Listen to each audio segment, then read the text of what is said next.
The Midwest Early Recovery Fund began in 2014 with a grant from the Margaret A. Cargill Foundation to help the Center for Disaster Philanthropy develop a program to put money on the ground immediately after a disaster for recovery. Our mission organizationally is to really look at the full arc of a disaster with particular attention on medium and long-term recovery. And the Early Recovery Fund does just that day in, day out. We often come in after the rescue stage is over and the county or the city or the community is really starting to wonder who's going to help. But we come in with financial resources to build local capacity.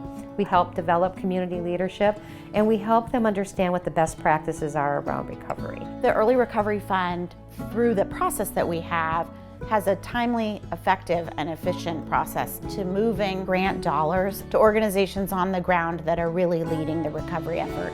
The partnership with the Midwest Early Recovery Fund allowed us to get the tools, the financial capital really, and the knowledge to bring people together to have those conversations. We had presentations from every region in Montana that was affected by wildfires, incredible conversations. We learned that that was the first time in Montana history that folks had been gathered to talk about disaster. We provide high impact funding for low attention disasters. When we go in and support a community, even if it's not a lot of money, we give the technical support and the support from other resources to make sure that they have what they need to recover. The Early Recovery Fund is about connecting people with other people to meet need. And in the Midwest, that relationship-driven element is really important. One of the unique things about our program is we call it Shoe Leather Philanthropy. So we end up in communities. We actually go to the communities that have been impacted by the disasters, and we start to meet the leaders, right? Typically in every small town, there's a group of leaders that are, multitaskers. They often have multiple jobs. The emergency managers, also, the IT guy at the high school, and he also runs a nonprofit, right? So you see that a lot, and so they're very active in their communities already. And they already pretty much know who's vulnerable in their communities and who needs the most help, and they want everybody to recover. In small communities, it's so important that everybody recovers because you really can't afford to even lose a couple of people.